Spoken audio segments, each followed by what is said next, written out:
Welcome back to another episode of Start This Business YouTube channel. This is the My Rental Car Daily Journey mini series. And as you guys seen from the title, yes, today we are talking about my first accident. Yes, I've had my first accident already in this business. And you know what, matter of fact, before I talk about it anymore, let's just go into the footage. All right, let's just show the footage, get that part out the way so you guys can see everything, and we'll go from there. All right, roll the footage, please.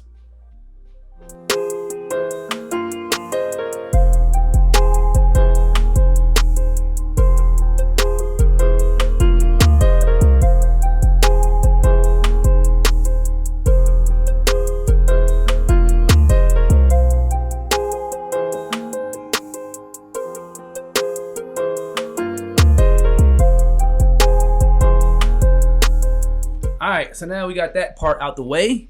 Let's get into the nitty-gritty because I know at the end of the day, that's what everybody really cares about, you know, especially when it comes to getting into this Turo business. What happens when someone wrecks your car? How's that situation handled? What does Turo do? What am I responsible for? You know, all these different things, all these different questions that you're going to have when you have your first accident. So again, let's get straight into it. Just to give you kind of background of the story, the renter who wrecked my car got the car December 22nd. They had my car from December 22nd to January 3rd. That was their rental time. So obviously it was a good time for me. It was close to 2 weeks. You know, obviously they're going to take it away for the holidays. I was cool with that. I met the guy seemed cool. No red flags at first. However, there was one, and this is a common thing when a lot of people rent your car that you actually hear, is whenever someone tells you that they don't plan on driving your car that much, it's going to be basically sitting in their driveway. That's probably a red flag that they're going to be driving your car a lot. And that's exactly what happened. You know, the guy told me, I didn't ask him, like I didn't solicit that information from him. When someone voluntarily says, hey, your car is going to sit in my driveway anyway, I'm not going to be driving it that much. To me, I'm like, okay, why did he even tell me that? Because that's a red flag. I wasn't even thinking about it. Like, I'm anticipating you're renting my car to drive it anyway. So when you go out of your way to tell me that the car is going to be sitting in the driveway, yes, I'm thinking in the back of my mind, this motherfucker gonna be driving my car. Like, this car's gonna be moving around a little bit. So that was the first red flag, but obviously it's not a huge red flag. Like, it's just a common thing. It's just human nature. You're gonna think about that. But it's not something that's gonna make you call off the trip or cancel the trip or even probably think about it. It's just something like, okay, he's gonna be driving my car more than he's probably gonna lead off to let me believe. So everything was fine though. Like during this whole trip, I never, you know, I'm not gonna micromanage. I'm not gonna check in on you guys. I'm not going to, you know, say, hey, just want to make sure everything's good or whatever. If I don't hear from you, I'm thinking everything's good because I had a GPS at the end of the day. I do have a GPS tracker, so I know if just something doesn't feel right, then yes, I'm gonna check the GPS tracker, and obviously I can always track my car. So again, that's mainly the reason why I don't micromanage as much. So again, you know, we went through the holidays, everything was good. As we come to the drop-off day, and man, it was so cold this morning too. I was really slick waiting for him outside, and it was really cold. That's another story for another day. But I text him because it was cold outside. I'm like, bro, I'm outside. What's going on? Where you at? How long? So he texted me, told me he's on his way, and then he sent me another message right after that and said, actually, I have COVID. My wife has COVID. And my cousin's on the way to drop the car off. And right after that message, he said, oh yeah, by the way, it was in an accident.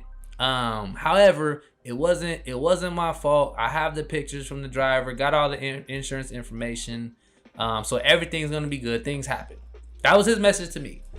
At this point in time, I'm not making a big deal about the accident because I'm like, just where's my car at? Like, it's cold outside. I need to get this car. So I really wasn't, you know, making a big deal about the message at the time. However, I did respond to him, said, okay, cool. I'll check the damage when the car gets here, and I'll respond to you later. So eventually, the car ended up showing up, and like he said, it was his cousin dropping the car off. And as soon as he pulled up, or as soon as he hit the corner, I immediately said, okay. This is a lot worse than what he made it sounded out. What it sounded out to be. Like how he tried to describe it, it was a lot worse than what I pictured. Okay, and that wasn't even a half. Like I said, that was just kind of my initial before I even talked to his cousin. Just me, just the visual, just looking on the outside. I said, okay, this is already worse than what it made it sound like, what he told me. But okay, at least the car is here. We'll go from there. So, as the cousin, who was a younger dude, probably I think he was like 20, 21, like he was younger. As he got out, obviously, we're talking, and I'm going straight to the accident situation. Like, that's, to me, now that the car is here, now I'm already focused on okay, what happened with the accident? You know what I mean? Like, can you help me understand? And obviously, these two weren't in communication. The person who rented my car and the person who dropped the car off was not in communication, because he automatically started saying, yeah, man, I'm sorry, this is what happened. Like, I didn't mean to. I was on my way from Orlando. You know what I mean? I was, hold on, wait a minute. I didn't know none of that. Like, the driver, the person who originally rented my car didn't tell me none of that. Obviously, like I said, he just told me it was an accident. I had no idea that the car went all the way down to Orlando for New Year's. I had no idea. Like, so now, as I'm talking to this guy and I'm finding out new information, I keep going with the conversation because I want to find out how much more I can pull out from him. So, yes, he's telling me he was actually driving the car. He took it down to Florida. He took it down to Orlando. And everything else, though, was true. He did say somebody, it was a bigger truck. A truck merged into his lane and hit the car. They pulled over. He got all information. However, and this is something I learned when I was younger, but this is for anybody watching this channel that ever gets involved. And this is just any situation, period. It doesn't have to do with a Turo host or a Turo renter. If you get an accident, get a police report, okay? Because they didn't get a police report. He just got the information. Like, he got a picture of the guy's insurance card, his license plate, the picture of them being parked on the side. He got all these different things, but he didn't get a police report, which is obviously going to be a huge deal when it comes to getting these repairs. So when I found that out, when I talked to him and he got here, I asked for the police report. And he said he didn't have one. So again, to me, I'm already telling you, okay, that's a red flag, because I've been in this situation before, and I understand if you don't have a police report, it doesn't matter what that guy gave you. If he gave you the insurance information, his pictures of his license plate, does not matter, because if there's not a police report, it's now gonna be his word versus your word. And I'm already knowing, if I reach out to this dude and say, hey, someone's renting my car and they just told me you got an accident, I need to go ahead and get this repaired. What's the situation? They are not going to cooperate unless they're just a really, really, really good human. And we also know that's very rare, especially when his truck received very little damage. I don't think his truck actually had any damage from the pictures I saw. I didn't see any type of damage on his truck, and my car had all the damage. So it'd be in his very best interest to act like he didn't know what was going on or to ignore it. And it doesn't matter. So at the end of the day, that's what they were trying to, pretty much tell me, like, hey, we got the information, we'll get it taken care of, everything's gonna be okay, cool. Again, me personally, understanding the situation and understanding there was no police report, in my head from that moment, I already knew that they're probably gonna be responsible for fixing the damages of this car, because there's no way that guy's gonna come out, especially because he lived in a whole nother state. And again, they didn't know each other. So it's very common for these situations to happen, where they're gonna play I'll take care of it, here's my information. And then when you try to reach out to them, all that goes under the rug. So basically, again, that's kind of what pretty much ended up happening. At least to this point. So now I have to focus on the renter, because at the end of the day, to me, it does not matter. This is where the Turo protection plans come into place, and why I'm glad, like I mentioned in my first couple videos, why I put these protection plans, or why I am paying for these protection plans for situations like this, because I don't really care who's paying for it. At the end of the day, I have a protection plan. I know my car is going to be covered. It's just a matter of how it's going to get done and who's going to do it. So how Turo works is, from the day your car gets dropped off, you have 20 days to report damage, or to file a claim for damage. You have 20 days from the drop off day. From that point in time, if you don't do anything within that 20 days, Turo is pretty much wiping their hands clean and say, it is on you to take care of this car. Doesn't matter if you had the insurance policy with us or not, because you're outside of your 20-day window. So in this situation, and as you guys seen from the pictures, like, it's not significant damage. Like, it wasn't a lot of damage. So I was really trying to work with the renter. Like, it gets to the point where now, okay, I know my car is covered. So it's not a thing where I'm worried about my car being covered now, because I know my car is covered no matter which route I take. However, me being a human being and me trying to understand, you know, this person, I was trying to look out for them, even though they lied to me. You know what I mean? And when I say they lied to me, obviously I know from the get-go, when they rented this car, they had intention on letting their little cousin drive it all the way to Orlando. That was probably the game plan. Even though they didn't tell me on it, he didn't sign his cousin up as a valid driver.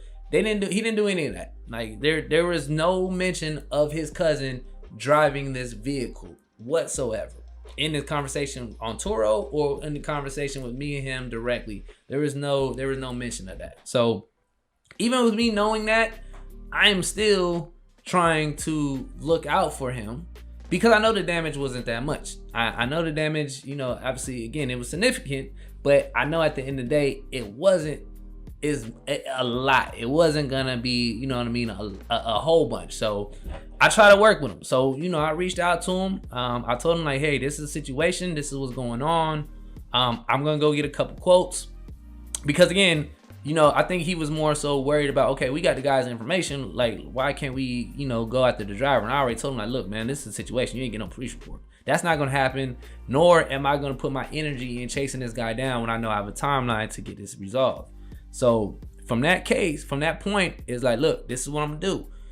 I'll go get some quotes, and I'm gonna send you the quotes. I'm gonna go get around different quotes from different people. I'm not just gonna go to one place. I'll go to multiple locations. I'm gonna get different quotes, and we'll come up on an agreement and decide which we're gonna go for or which one we're gonna go to, so you can get it fixed. The reason why I was doing that, the reason why I was really trying to look out for him, because I found out the protection plan that he chose was the bare minimum. So with that being said, his deductible was $3,000. As we mentioned, especially when I was picking my protection plans, when I was going to list my car, that's a high ass deductible. $3,000 for a deductible. And again, as you guys saw in the damage, that damage is not more than $3,000. I'm gonna tell you that right now. So to me, it didn't make any sense at all. It's like, okay, I'm not gonna allow Turo to step in and pretty much force this man to pay his $3,000 deductible to get my car taken care of, when me and him could just probably work it out between us, find somebody that can fix the damage. Because again, I'm not looking for a come up. I'm not trying to get paid. This is not an insurance scam or fraud or anything like that. I just want the car fixed so I can get it how it was when the person got it, and I can list it back on the platform and get it back to the way it was. That's all I want. I don't care how much. Like, I'm not looking to make or pocket any additional money. So I told him that, and I would allow him or us, because again, I don't want him to just pick the cheaper one. We'll decide and we'll choose which is going to be the best one, and then we can work it out together without getting Turo involved. So that's what I told him. He was communicating. He was kind of spotty though. I ain't gonna lie to you. Like, at the beginning, he was kind of spotty.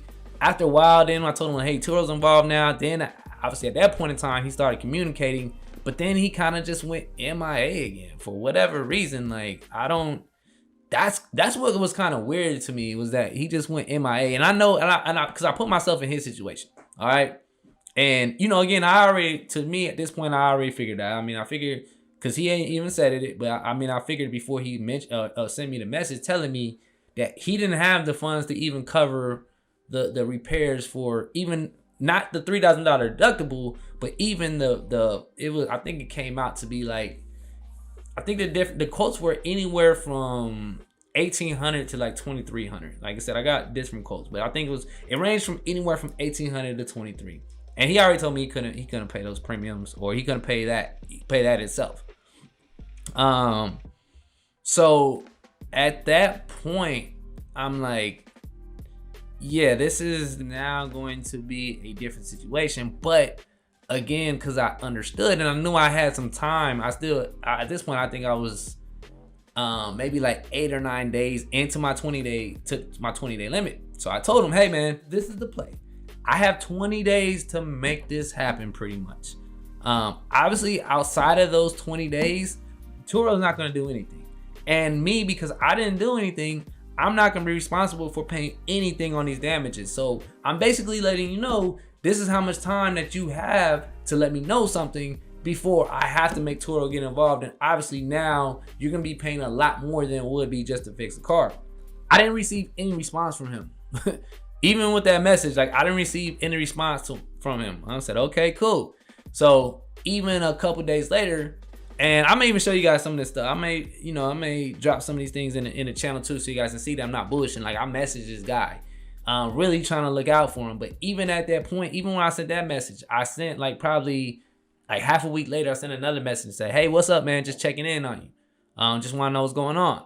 And at this point in time, I'm doing this in the Turo messaging and in our own text. Like, he has my number directly too. So now we're communicating through Turo and direct text. The reason why I want to really keep it in Turo is because all that is logged. Obviously, me and him are just talking directly. Turo has no idea what is being discussed. So I want to keep a paper trail of a lot of discussion we have. So yes, I try to keep it in Turo.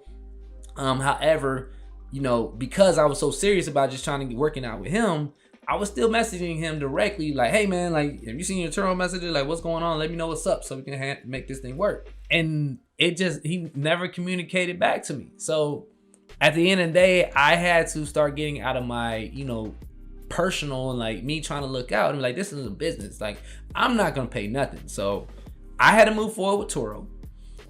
And right now that's where we're at. Like, I'm in the middle of this Turo process. We're gonna start the claim process right now.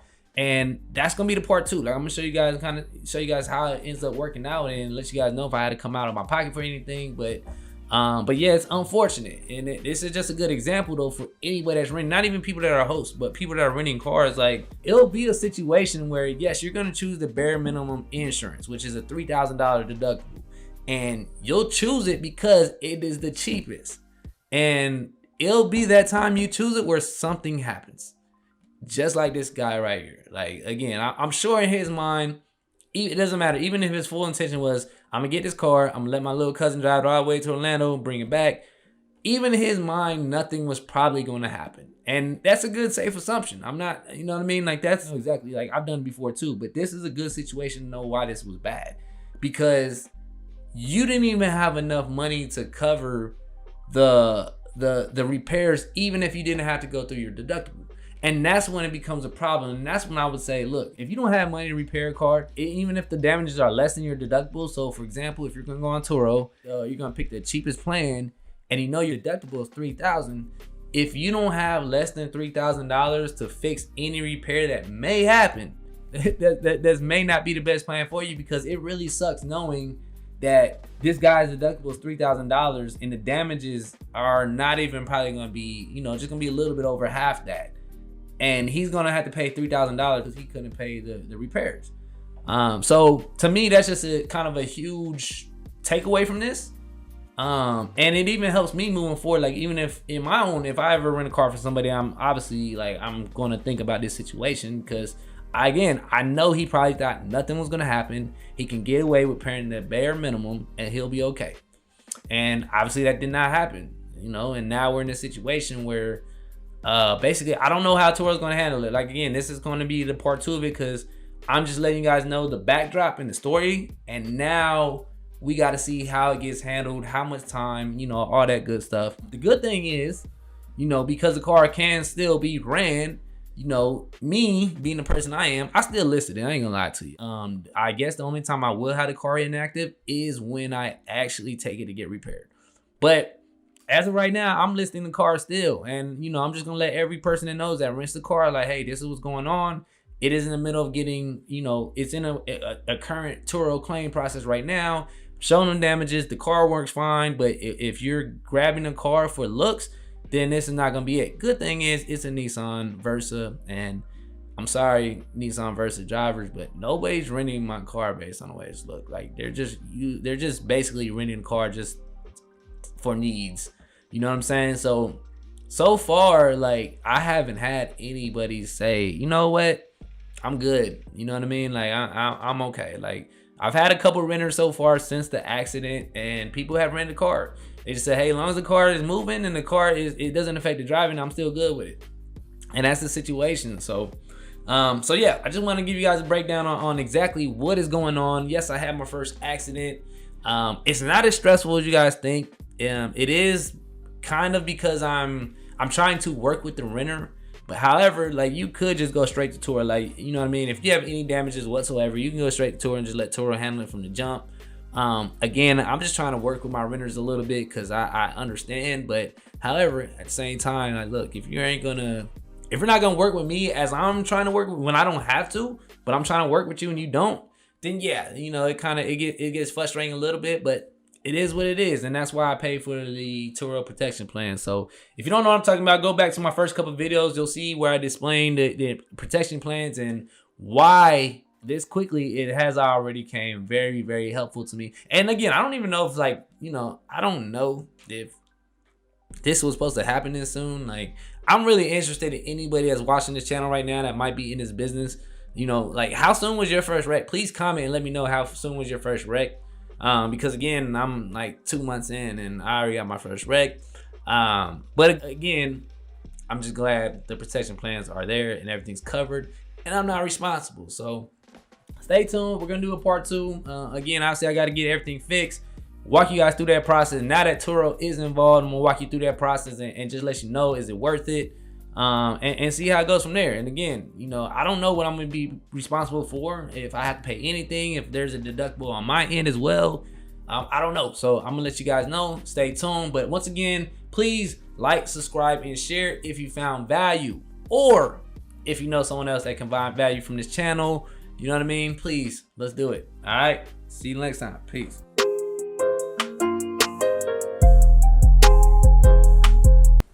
All right, so now we got it out the way.